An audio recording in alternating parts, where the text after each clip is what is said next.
Hi, Buccaneers. Good day. I hope you are well. On the weekend, it's Orlando Pirates up against Mamelodi Sundowns in the first leg of the M28 semi-finals at Orlando. If you remember Jose Rivera's first season at Orlando Pirates, he had to play Mamelodi Sundowns at Orlando in the first leg where they drew 0-0. And on that game, Mamelodi Sundowns couldn't even have one shot on target. And then the second leg was in Polokwane, where Monapule Saleng obliterated Mamelodi Sundowns. You remember his devastating combination with Kemet Erasmus there when he assisted Erasmus for the first goal. And in the second half, it was his show when he finished brilliantly with two goals to beat Mamelodi Sundowns 3-0 at Peter Mokaba Stadium. Now, I'm not sure if the history will repeat itself. Absalom Wadu is in charge of the team. We've seen Mamelodi Sundowns play in the MTN 8. We've seen them play now against Chippa United in the league. And based on those two games, there is a hope that Mamelodi Sundowns, they can be beaten. And then here is something that I'm not sure how Absalom Wadu will do. Remember, when Jose Rivera arrived, he decided to be more pragmatic, knowing that he's playing Mamelodi Sundowns and he's still trying to settle. And he played with three at the back when he had Innocent Mayela, Olisanda, and Nkosinathi Sibisi in that team, or it was Tapeloko. Get the back, that three center back, and then you've got Dion Otto and James Munyane as fullbacks with Miguel Team and Goodman Mosele as a double pivot. And then you've got two tens in Monapule Saleng and Ndabeteto Ndlondo with Zakelo Lepas. I think it was Lepas who was leading the line. So what Jose Rivera was making sure that you've got enough security at the back, because you knew that he's going to play more on transitions. But now, for any coach who wants to take Mamelodi Sundowns pound for pound, he must be very sure about his staff. Then going into this game, we don't know how Absalom Wadu is going to approach this game.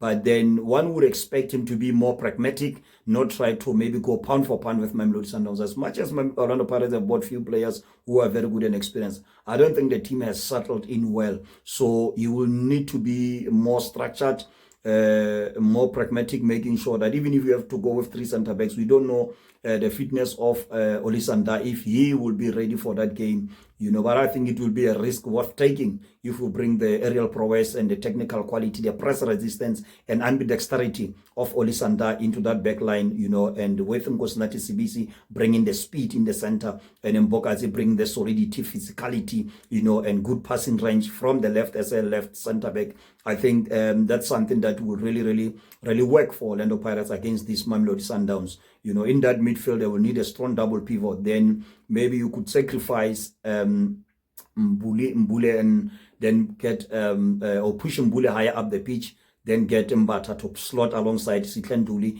in a double pivot role, where then out wide you will need to get the wing backs, of which then you will have Dion Otto on the other side. On the other side, I'm not sure if it's going to be Munyane or it's going to be Bandile Shandu. But Bandile Shandu is your typical wingback on the right. Then you've got Dion Otto on the left as wingbacks, meaning that you will need two number 10s to operate behind the striker, of which is likely to be the Makhopa or Mabasa against Mamelodi Sundowns. So you've got Relebohile Mofokeng, who will take one spot.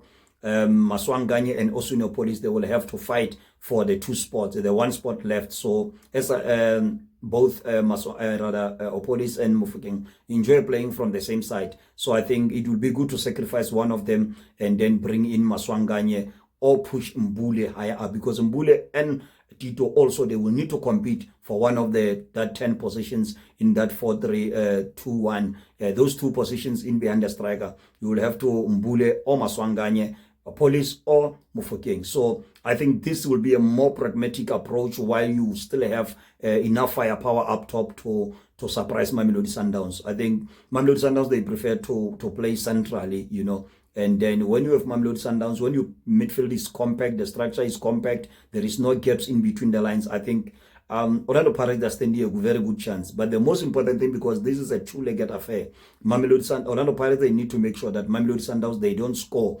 at Orlando, just like it happened under the first season of Jose Rivera. Once Mamelodi Sundowns cannot score a single goal at Orlando, irrespective of whether Pirates they score or not, then going to the second leg, whether it's in Loftus or elsewhere, is going to be very, very important for Orlando Pirates, because if they score once, then Mamelodi Sundowns will have to score twice in order to win. And any goal that Orlando Pirates score, it will mean Mamelodi Sundowns will have to double it, of which it will really be good in order for Orlando Pirates to defend better. But there is concern in terms of defending set pieces. They haven't been convincing as one would have expected. But then going into this game, a cup game is not like a league game. But what makes this game a bit tricky is because there's the first leg and the second leg. So maybe the first leg, Coach Absalom Wadu, he must be pragmatic. He mustn't try to play to the gallery because the supporters will be there. The stadium will be full. Maybe trying to impress the supporters by playing a good football. Cup games is not about playing good football. It's about progressing to the next round. And I strongly believe that if he can play with 3 center backs, even if he's bringing Koki like they did in the last game against Sundowns when in the league, when Mamelodi Sundowns, Orlando Pirates beat Sundowns 2-1 in the league, with Mofokeng scoring those 2 quick fire goals in the first 5 minutes.